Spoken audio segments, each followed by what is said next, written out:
Dans les anciennes écuries classées monuments historiques du baron Joseph-François Foulon, la commune de Douai-la-Fontaine, réputée pour son zoo, ses arènes et sa fête des roses, a installé un somptueux témoignage du passé. Ce passé, c'est celui des commerces anciens, ces belles devantures en bois qui protégeaient des trésors et que l'on ne devine plus que sur quelques vieilles cartes postales.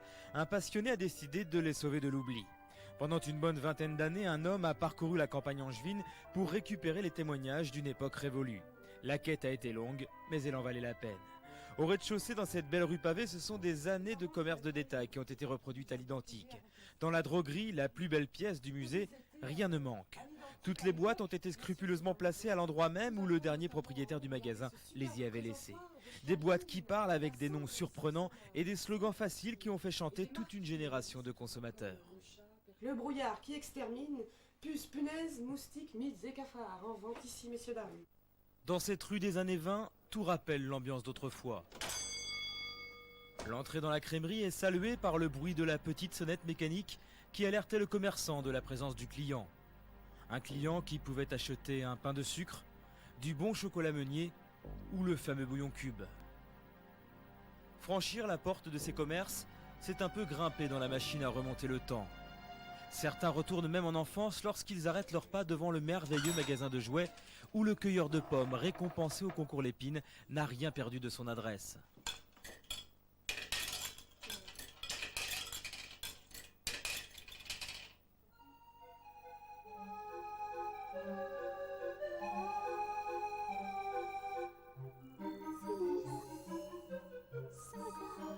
À quelques pas de là, une autre porte s'ouvre sur le tabac journaux.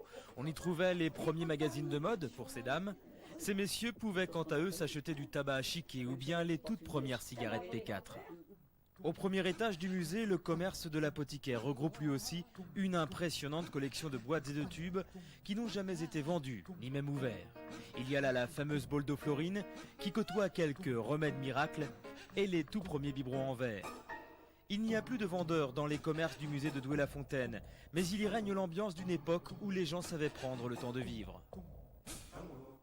C'est surtout un endroit où on peut réfléchir à une qualité que nous avons perdue.